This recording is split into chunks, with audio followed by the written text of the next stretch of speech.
If you're a leader, you need to hear this. Great leadership isn't about having followers. It's about making more leaders.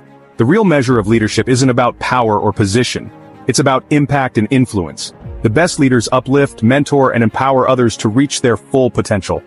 Leadership isn't about control. It's about creating a culture where people feel valued, inspired, and ready to grow. Remember this. If you treat your employees like they make a difference, they will. Join us in transforming leadership into a movement.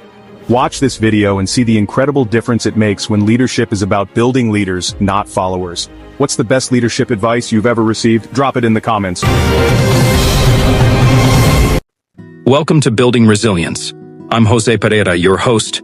This is the place where true leaders are forged, where stories of adversity turn into lessons of strength, and where faith, courage, and resilience come alive. Each week we bring you voices that inspire, challenge, and equip you to lead with an unbreakable spirit. This is more than a podcast. It's a movement, and it begins right now. Welcome everybody to the Building Resilient podcast. This podcast, you showcase people that have gone through adversities in life, but they thrive. I'm your host, Jose Pereira, and today we're going to have an interesting topic. I decided to title it Unshakable Hearts, Neurodiversity, Animal-Assisted Education, and the Power of the Resilient Learning. Why? Because we have a wonderful guest today that she has an incredible story related to dogs, neurodiversity. So I'm going to introduce her. I'm going to tell her to introduce yourself. The mics are yours. I can do that. I'm going to try to be very brief. Mm-hmm. So I've been an educator all my life. Right now I am a professor. I teach future teachers, current teachers. It's in upstate New York. And my passion is for including therapy animals in education, because I think that we need to do something to help children really experience education better.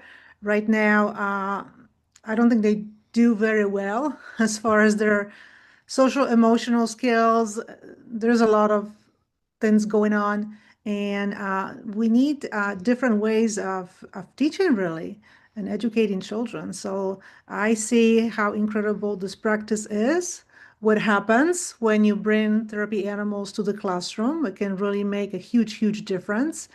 I've seen it with my own eyes. And I'm also passionate about advocating for neurodivergent children, because they often supposedly get help in schools and they are included, but it doesn't always look very well. I remember a case when I was active in the oil and gas. I work here in Citgo, and I'm Venezuelan, and we had some Venezuelan colleagues that worked with me.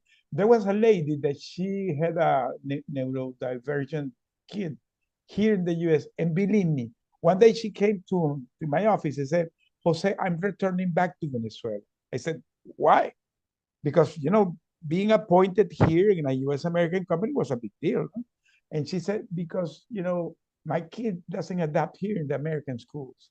So she felt that he was being better well treated in Venezuela, that is supposed to be an underdeveloped country. And here with all the technology, interesting. She felt that he was not well deserved, and she quit, and she went back to Venezuela. So let's start here. Why the animals? Why you decided? Wait, let's go back to your story. Why you everything of this unfolded? Yeah. So my child was diagnosed with autism. Right now, Karina will be 19 actually in January, but they were diagnosed, they go by they because they are gender fluid. So my kid is not only neurodivergent, but also gender fluid, self-proclaimed. So so it's a very interesting combination. I had to learn about that too. Can you explain to the audience that maybe are not familiar with the term and how? Yeah, because it's a topic, honestly, that not everybody has the knowledge about that. No. So, I was new to autism. When my kid was diagnosed with autism, I knew nothing about autism. I had ideas about autism that came from like nowhere, maybe from some kind of movie where autism was not portrayed in a way that really I know autism now. So I had to get used to this. And then later on, I had to learn about what it means gender fluid to my child, because everybody has different ideas about that. But anyway, so my daughter was diagnosed with autism, and we already at that time started to had some issues in school, like how to provide the best education for them. And I remember, and it was just always hard. I mean, it was just hard for the parent to participate in the meetings. I'm an educator, but it was still very hard for me. So, and I remember when I thought, well, I think it was around my child was 9 years old and we got a dog. We got a dog. That's my dog. My dog is currently on the couch, but it's kind of hard for her to come in here. But this is just one of my books. So there's a picture of my dog. She's a golden doodle, standard size golden doodle. So we got this dog, Carmel is her name, when my child was like 9 years old. And I remember how incredible connection these two have, my kid and the dog. And I remember when I thought about, how weird it is that my kid just doesn't feel well in school. Like the school is not a community or place where my kid would feel well. I mean, like literally. So I was thinking about it. There's something wrong with how schools are set up, and autistic children supposedly have help, but then the result is what it is, meaning they don't feel well, they don't do so well, they always need help, but there is not enough help. There is not the kind of help that you would like to see. So it's just like nothing really works well. And I remember at that time we also enrolled in a training for my dog. And the trainer says, listen, I think your dog would be an awesome therapy dog. And something like clicked in me, and I thought, wow, she thinks my dog would be a good therapy dog. And here I am thinking that it would be good to try something different in schools that would help children feel better, including neurodivergent children. And so that's what happened. We trained, we got certified to become therapy dog team. And then it was 2018 when I started taking my dog to school and started seeing what happens when you bring therapy animal, especially therapy animal who's like, cute and, it's got nice soft fur. Everybody wants to touch her. Some kids had no dogs. Or they never interacted with a dog that's like soft. So they were just like, it really meant a lot to them to be able to interact with her. And I started seeing what happens with children, how they change, how they smile differently, how the energy is different in them when you bring a therapy animal to school. And it's a voluntary activity. I am a volunteer coming in with my dog, and it does so much for kids. So you bring the dog every day? No. I am full-time professor. Every day is not going to happen. Once a week, but even once a week, there are many volunteers who are already retired. They love this activity so much, and I know it works. Some of them would do it every day, but also you have to consider your dog. What is your dog's needs? Can your dog come every day? Seriously? It takes a lot on them. They are emotional beings, you know what I mean? So it's like once a week, but even with bringing my dog once a week, it changed a lot for children. Then they were waiting for the next week. That's what I'm going to answer. So they know it's predictable that it's going to come every Wednesday. Yes, so this is very important. Yes, this is very important. You can't just like show up and then you're gone. So that's why once you start going to this one classroom, you set up a predictable schedule, and that's what happens. That's really important. Yeah. Okay. Let me make you a question. By the way, before we move forward, when I was preparing this topic, I remember it's funny, social media and the algorithm, when you keep looking something, it begins to pop up. Yeah. I had two pugs. Okay, I had two pugs, and I began to see this funny thing with the pugs, and he began to show me more and more about the pugs. But I saw a post that somebody put it today that really touched my heart because he was talking about how the pugs have some emotional connection that is very particular for that type of dogs. And he Yeah. was explaining why the way they look to you, the way they become like your shadow when they show up when you're in the restroom. So a lot of things that my pug do. So I begin to see my pug and say, "Hey, I love you more," because because you know Yeah. because when you understand why they do some things that you get more connected to the dog. So I believe that maybe that's what happened with these kids, correct? They get the Yeah, they emotional. connect with the dog. And the reason, I mean, you can only imagine there's a lot of children who are um, in life, they come with all kinds of experiences to school, right? Mhm. Every kid has different home life. And a lot of times they are hurt by adults.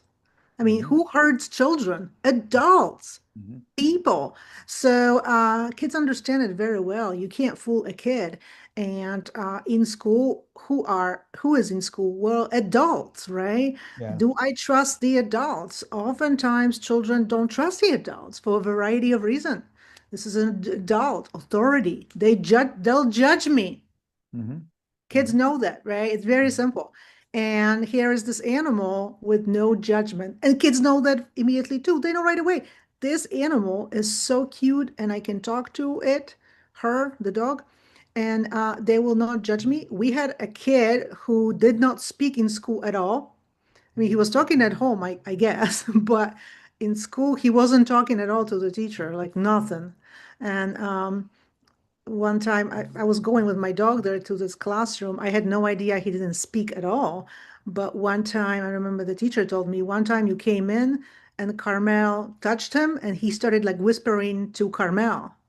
So the kid started talking to the dog, and that started building the connection between him and the teacher, but through the dog. Wow. And that is why this is so incredibly important because you can, I mean, schools, they have psychologists, they have social workers, but these are just people. Again, people, right? They're not Mhm. going to help the child feel better in school, really. It's going to be very tough because there are people and people can hurt you and they will also judge you. Yeah. And let me tell you something. So that the school has been supported with this program because you told me that you had time doing it. Have you ever thought this? Because the school, they have some way to prove that this is something that can work, so they can promote it, like do it more nationwide or statewide. Well, there is a lot of therapy organizations, all different ones, the therapy animal organizations, Okay. and each does something different. And there is a lot of volunteers certified through these therapy organizations. Then there is an association that is trying to kind of like unify the field, so to speak, bring everybody together, so to speak. They consult, like if you are a school administrator, you are Mhm. interested in bringing therapy animals to your district, to your school, you can reach out to these people, to this particular organization or any other animal organization, and you can ask, hey, what can you advise me what I could do? Or maybe you have volunteers in my area where we are stationed, and these volunteers maybe can come. Or maybe there is another way I can set up therapy animal program, and would you provide me any kind of like, expertise, consulting, information? So this knowledge is accessible, is available, but there are some obstacles, and sometimes these obstacles really come from these schools, from these administrators who, some of them, not all of them, who in some cases would think, well, this is just trouble, right? Bringing animals here. What if there's kids with allergies. What if there are kids who are afraid of dogs? We don't want to do it, liability, this and this and that. So they use these obstacles and issues, which there's always issues with everything, right? Yeah. As a way of not doing it for kids. But that is doing a disservice to children, because there are ways of mitigating these issues and solving them to make really successful programs. I just interviewed recently superintendent of the huge school district in New Jersey. 10 years ago, he started his own therapy animal program in his own school district with Bernese Mountain Dogs. So they're like big dogs, beautiful, tricolor dogs. And the program is thriving. He's been doing it for 10 years. He's been teaching others how to do it. So there are ways of doing it the right way that will work for everyone. And this information is accessible. It's just a matter of, do you really have willingness to help children and teachers, and by doing it, or you just don't want to do it? Yeah, yeah. Yeah, I was thinking a question that to educate my audience. What is your thought related to because you mentioned about, maybe let's try to elaborate a little bit more, why the traditional education fails with the neurodiversity, and what makes that different when you introduce the dogs. So try to educate my audience. Why it fails? There are a lot of reasons for that. It's sometimes not every teacher is. I think the big thing is that not every teacher is willing to learn about the neurodiversity of your child. And you have to understand something. There is no such a thing like every autistic kid is the same. It's just like the other autistic kid. They are all different. That's why this is called a spectrum. So every neurodivergent kid is different. They have different needs. They have different characteristics. The best thing for the teacher is to be willing to learn about this child. The worst thing is when they don't want to do it. So now we have to ask ourselves, what's good teaching? I mean, if you don't want to learn about this particular child, well, maybe you should not be a teacher. I'm sorry, but that's really where I am right now, and it gets very hard. It gets harder as you go up in education. By the time you reach high school, it's quite difficult to find a teacher who will be willing to, learning about your child and all that for a variety of reasons. So that's one thing. That's the biggest, I think, obstacle. There's a lot of other ones, but I just want to mention this one. And really, therapy animals, they can do so much. Again, every autistic kid is different, or neurodivergent. Let's say they have sensory issues. So touching an animal that's just like soft, furry, they can really help with that.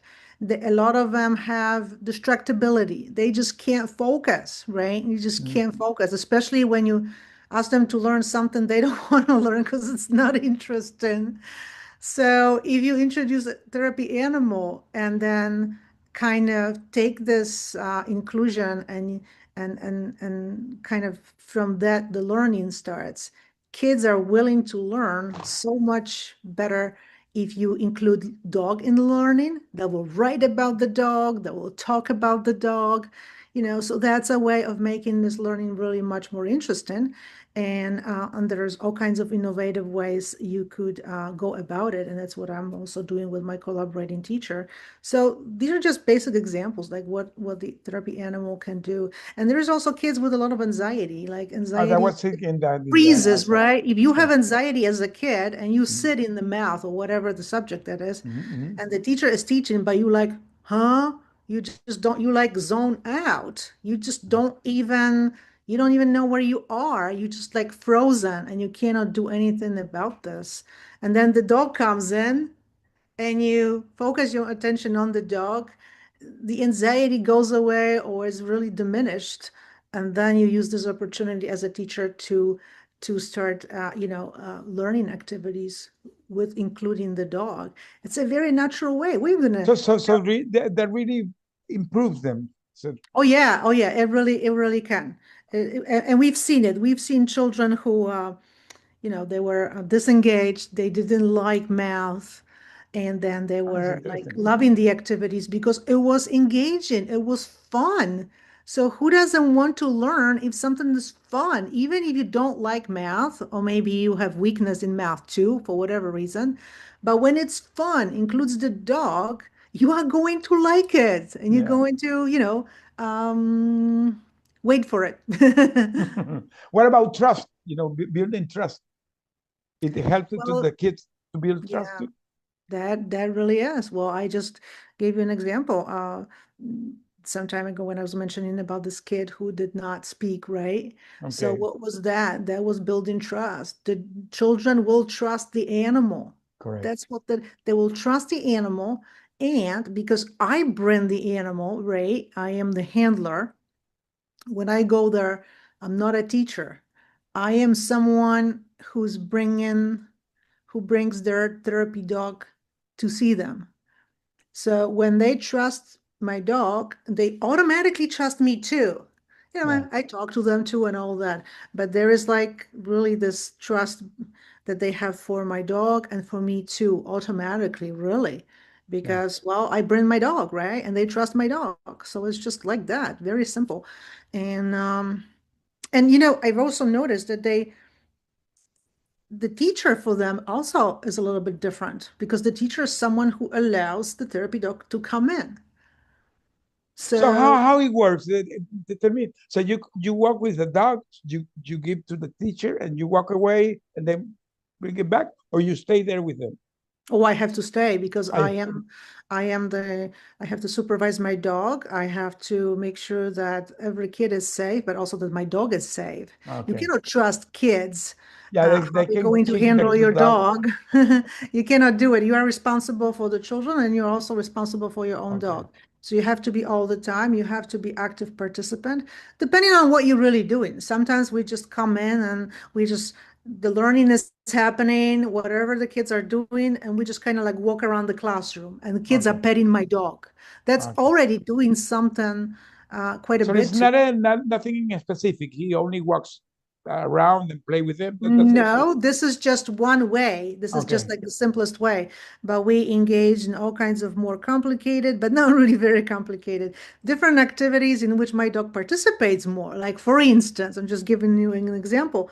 Like, we would use sometimes, depending on what we teach, let's say math with smaller children, I would bring my dogs like dog food, and there's like little pieces, so the kids would just like use the dog food to like manipulate, to do addition, subtraction, and they would have like plastic trays, and every kid would get like a certain amount of that dog kibble, right? And then they would take, let's say, like three pieces, and then maybe four if there is addition, and they will manipulate it. They would make sure that they have the correct answer.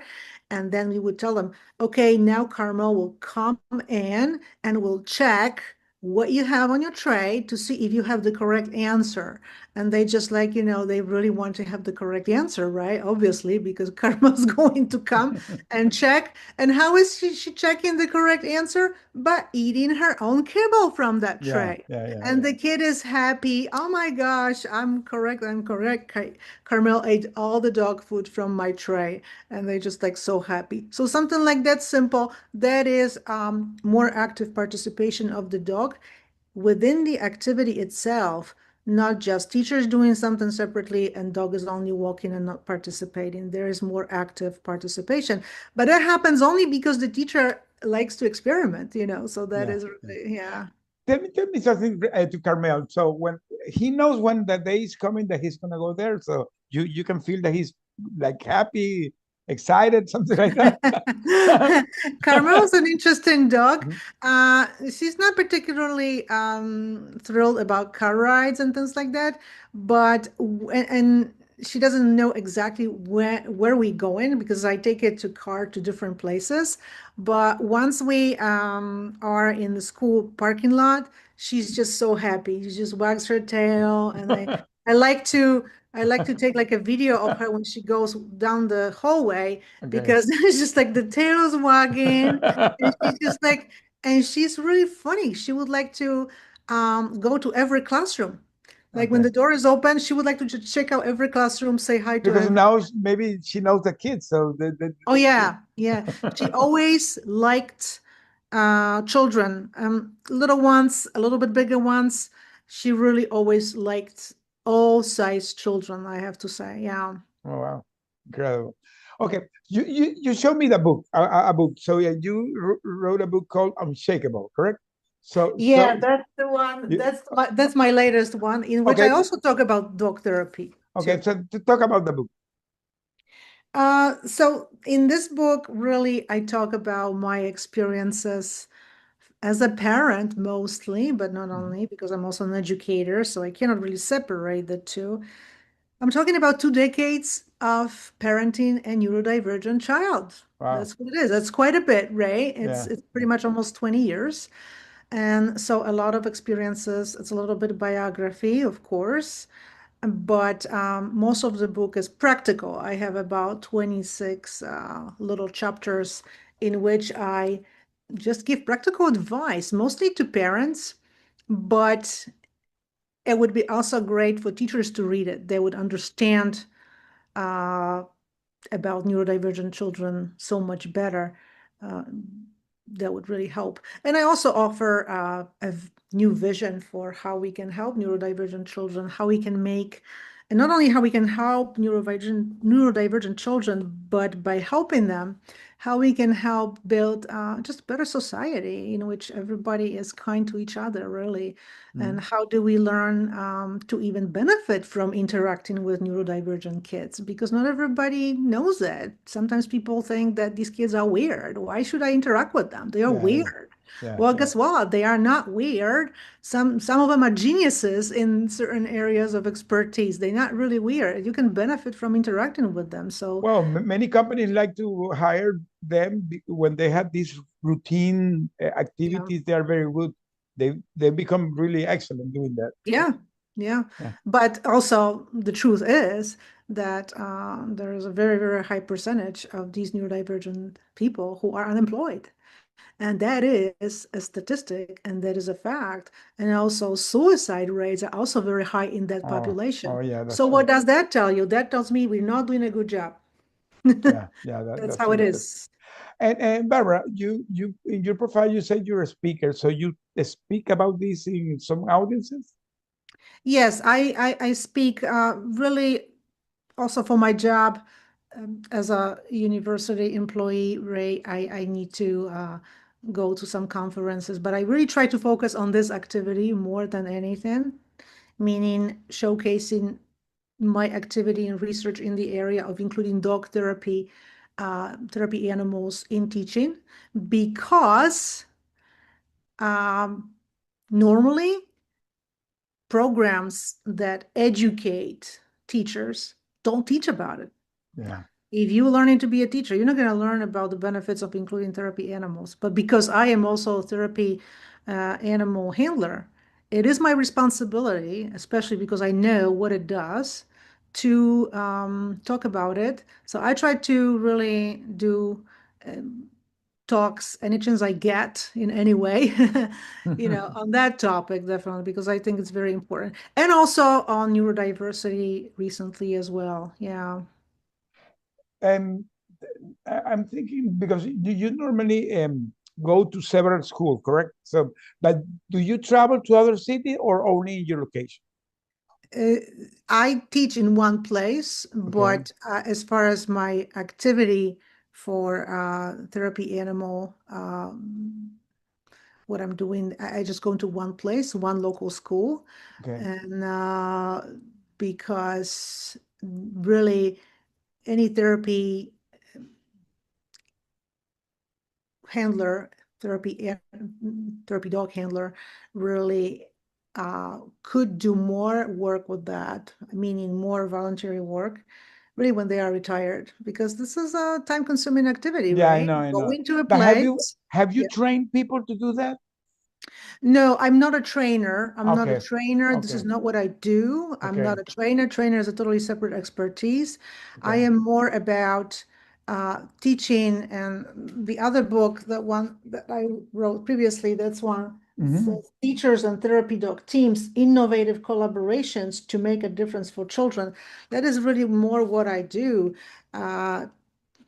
sort of helping other therapy dog teams come up with new innovative ideas for including therapy dogs in their classroom, and also teaching my current students about these activities. That's what I do because I'm an educator. I'm not a dog trainer. Okay, okay, okay. And what about, for example, if somebody that's hearing this get interested, hey, I want to know more about that. How the people can contact? So I'm not, I can provide some basic information, definitely some pointers, some directions for sure. People can contact me really on social media.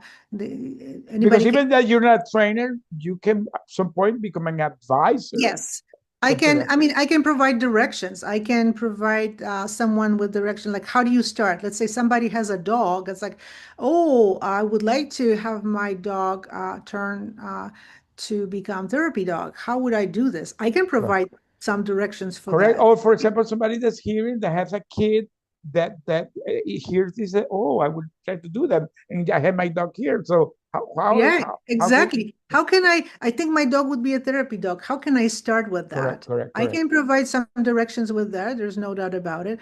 Or a school teacher, somebody, like, oh, wow, we don't have therapy dogs. This correct. would be so cool. How can we bring therapy dogs? I can provide direction for that too. And people can reach out to me on Facebook, on Instagram. I'm also active on LinkedIn. These are three major platforms where I am really active on. So that's the easiest way is just to DM I'm me. gonna put your contact there because Sure. you never know how the things can unfold. No, you don't. I'm gonna mention I got contacted like oh, kind of 1 week ago. Somebody said, "Hey, Jose, I want to have a conversation with you." I didn't have no clue what the guy wanted to talk. And okay, when I saw the guy in the Zoom, I said, "Okay, I'm here." So Yeah, I didn't know what the guy, and the I guy know. and How the guy funny. said, "Well, Jose, I heard the podcast that you recorded with your pastor. I recorded a podcast with my pastor where Yeah, I told my story, okay? And in that podcast really went viral. yeah. And I said, oh yeah, and you like it, yeah. Well, the reason because I'm contacting you. Look what the guy told me. He's organizing a big event in May in Jacksonville, a big Christian revival. Wow. And it's going to be a huge event. I'm talking Wow. thousands of people. And he Wow. wants me to go to tell my testimony in that event. That's awesome. And I got like, I can believe it. I can believe it. And he not only asked me to come, he told me to talk with my pastor. He wants him to. So now we both are going to go to that event. And Oh my and God. was because we recorded the podcast. Yeah, like he just saw the on YouTube, So that's why whatever. I always tell the people, Yeah. showcase yourself. You will never know who is going to hear this. And maybe there's somebody in California You're having an right. issue said, oh, That's why we that's have what, to be on social media. I yes. mean, we have to be. We don't always want to be there. It is too much, but share it. I have a mission and really passion for this. I know this can make a huge difference for children and not only.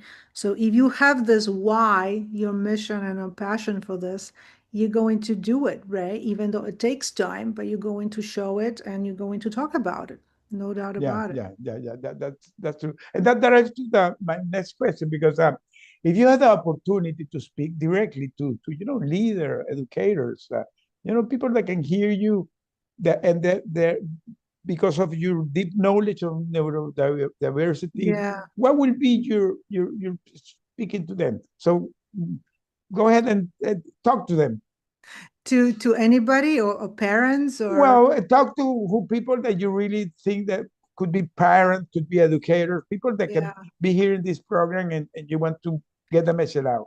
I would say that I would encourage everyone to really look around and see, maybe there is someone in their circle, and I guarantee there is, who is neurodivergent.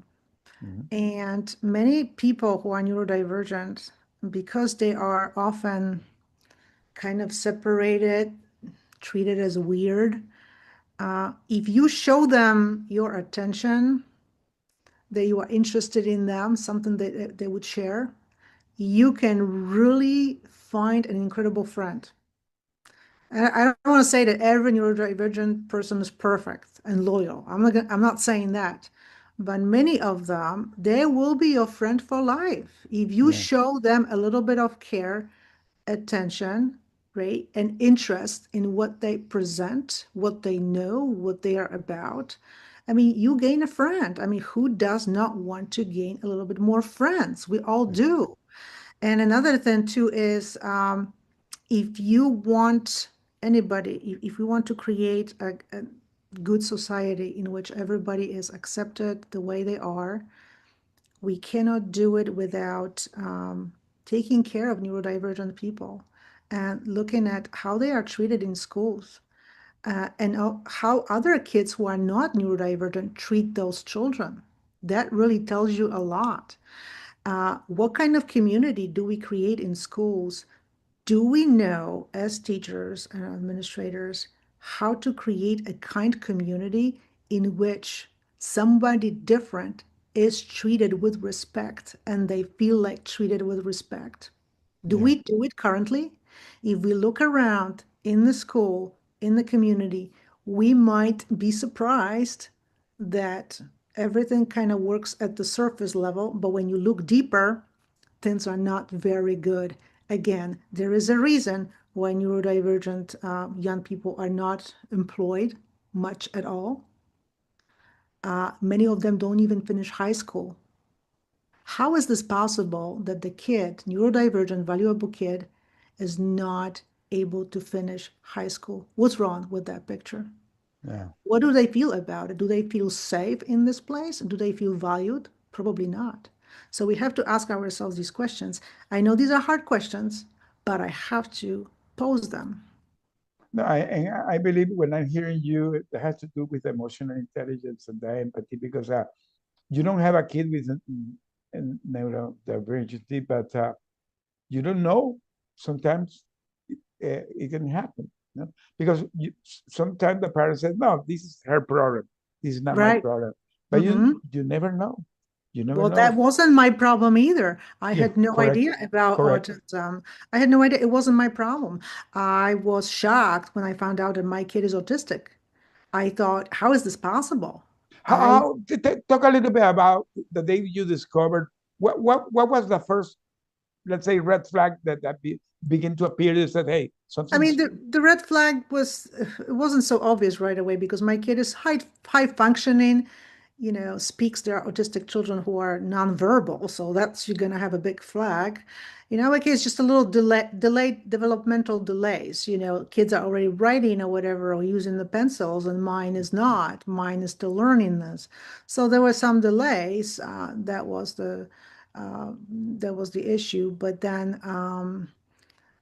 then finding out that my kid is in fact autistic was just kind of shocking because I didn't feel like why it's like, why me? Why am I supposed to be a parent Yeah. of an autistic child? But the big thing was that not knowing really what autism is and how each child is different. Not understanding it is a big factor in not being able to accept it. So that's why we need a better sort of awareness in the society, a better acceptance Yeah. for these people, including in the educational systems. Yeah, What about the bullying? I'm thinking in the bullying. How is the bullying so, because bullying is a it happens. unfortunate, It it happens a happens. lot. Yeah, it happens a lot. I have no tolerance for this, and if there is any issue, I intervene right away. And it's yeah, there is no. I don't wait for anything. My kid tells me that something's happening. I am And she contact. has had some events. There were some events, yeah, but because we have a good communication, my child would tell me what's happening. Maybe not always the same day, but on the next day or whatever, So I would find out what happens, and then I would intervene immediately, and that was it. Yeah. So, yeah, but there are situations in which children might not be saying anything at home, so that's one problem. And then another problem is if the school staff, if they are not acting, urgently, right? So to Yeah. speak. So in our case, we cleaned up right away, but it's not the case in every other case for other children, and I know that. Well, I'm thinking about because if the dog therapy works well in the school, what about in the workplace? So Oh my goodness. I mean, it works well in school, it works well everywhere, and therapy dogs go so would you have anywhere experience on really. that the workplace?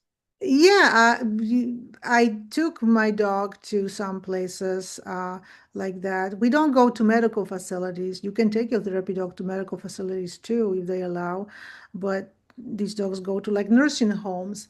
And it's Okay. just everybody loves the presence of animal. It doesn't matter really how old you are. Little kids, older people, they just love dogs and other therapy animals too. Yeah. Yeah, Yeah. it always, and I know it from other people too, from other handlers who go to more places. I'm just focused more on school and children because that is what I am interested in, right? In Yeah. education. Yeah. Okay. Well, well, Oh, I'm well. We're sorry. we're coming almost to the end, so I always in the outro My put dog is barking at the end ah yeah. because my child is probably coming. Yeah, I'm thinking in that because maybe it's coming, and they know when they're coming. Yeah. So eh, I'm gonna give you the opportunity to showcase whatever you want to showcase. Your book, you have anything that you have a session, whatever you want to showcase. The mic's on you. I think I already spoke about my books quite a bit, but I would like to just mention if anybody You can is. show it and Yeah, sure thing. I would encourage everybody to read my latest book, Unshakable. The title is Unshakable: Parenting Through Autism with Love, Courage, and Purpose. I I love think it because I have a book called Unbreakable. So, here you go. so, Unshakable, so unbreakable. We are twinning. We are twinning big time. But many people who also reviewed my book said, I think that everybody should read the book because not just parents, definitely parents who have small autistic children, they would learn a lot. And also teachers, because they need to learn they can about. find it where in Amazon. They can find it on Amazon and also on Barnes and Noble, but definitely on Amazon. But again, if we think about if somebody would like to understand neurodivergent people a little bit better, then that would be a great book. And also, my child speaks in the book. I interviewed Kalina in the book, Oh, wow. and they talk Beautiful. about all kinds of topics. They have expertise and advice for teachers, for parents, and for other neurodivergent individuals. So that is really, really, really a cool aspect of my book, and many people liked it a lot. That I interviewed my own child, and my child also presents their art in the book too. So I would definitely encourage. And if you get my book and read, I would like you to contact me, DM, and just tell me what you think about it. I would like to have a conversation. And this By the way, one, I'm going to buy it because it really, honestly, it looks interesting topic. I have my grandson is dyslexic, so maybe he can help in yeah, that. I mean, it would help. I mean, with different advice, pieces of advice I give, it will help every parent of all different disabilities, who have children on all different disabilities. It's not necessarily for autism. Yes, definitely. So I would definitely recommend, and thank you so much. And this book is really for those who would like to, who are interested and learning a little bit more how dogs, specifically dogs, because that's the type of animal I work with, but you can have therapy llamas, therapy bunny rabbits. You can even have therapy guinea pigs. Dolphins. Yeah, right now Yeah. there'll be even more and more animals certified by therapy dog organizations. And if you would like to learn about that, like what can be done with therapy animals in school and also in creative and innovative ways, that's what the book is about. It's for teachers who would like to include this activity in their classrooms, is for therapy dog teams who would like to learn some new ideas, and anybody who is interested in improving education, which really it is our everybody's business, right? How to make education better. This is something that can be the most cost effective intervention that can show incredible results. Because sometimes when we think about education, how to change and how to we think in terms of like new technology, new program, new this, new that, and all of these things cost a lot of money. This can be very, very cost effective or even free. And it can change, transform how children feel about school, which is huge. Yeah, yeah, yeah. And I'm thinking here loud, because I know that maybe you are busy because you're a teacher, you do this. Have you ever thought to create a kind of a community, like a Facebook group, something like that, with people in the spectrum? That would be, I haven't thought of, maybe I have thought about it, but because I am a full-time professor and Yeah, I also I take know, but my sometimes dog it to takes time, school. but maybe I, it's something that you can consider to I do it. also do, I also have my own podcast, so that's a You have lot of your work pocket too. too. Yeah.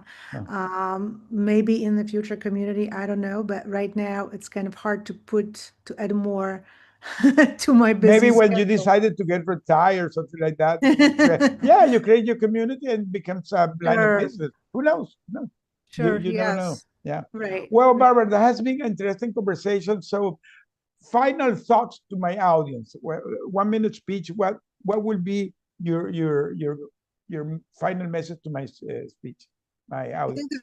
the final message is just embrace differences, embrace people who are different, who think differently, because you can really benefit from them. Seek them even, like actively look around, see them, and also support in any way you can um, new teaching ideas. And this can be something like including therapy dogs, but not only. Support in any way you can. I think that anybody can support education. You don't have to have a child in school, Mhm. but you can do it in all different ways. Just knowing about it, get interested in this a little bit, like what happens when therapy animals enter school, and be supporter, be advocate for better educational experiences for children, and support neurodivergent people because you can benefit from that. Yeah, yeah.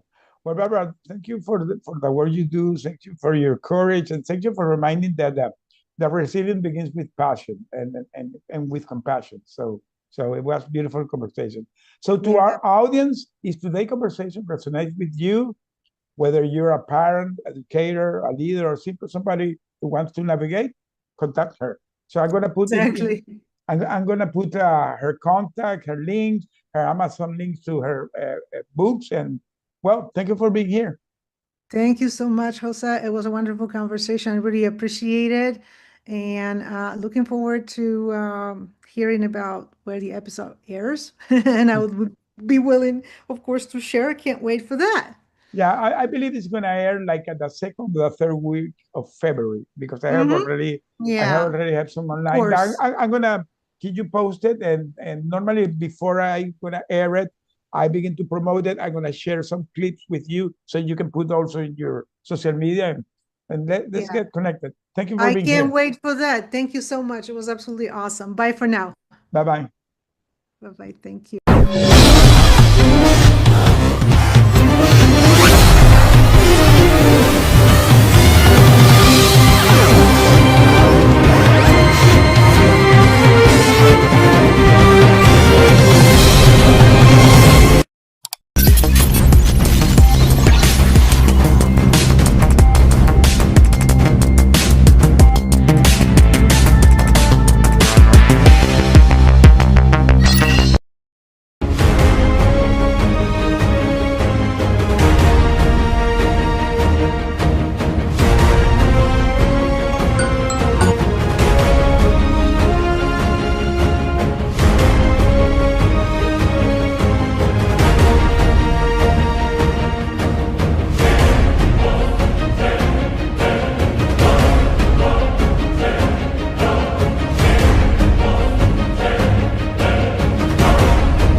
If you're a leader, you need to hear this. Great leadership isn't about having followers, it's about making more leaders. The real measure of leadership isn't about power or position, it's about impact and influence. The best leaders uplift, mentor, and empower others to reach their full potential. Leadership isn't about control, it's about creating a culture where people feel valued, inspired, and ready to grow. Remember this, if you treat your employees like they make a difference, they will. Join us in transforming leadership into a movement. Watch this video and see the incredible difference it makes when leadership is about building leaders, not followers. What's the best leadership advice you've ever received? Drop it in the comments. Welcome to Building Resilience. I'm Jose Pereira, your host. This is the place where true leaders are forged, where stories of adversity turn into lessons of strength, and where faith, courage, and resilience come alive. Each week we bring you voices that inspire, challenge, and equip you to lead with an unbreakable spirit.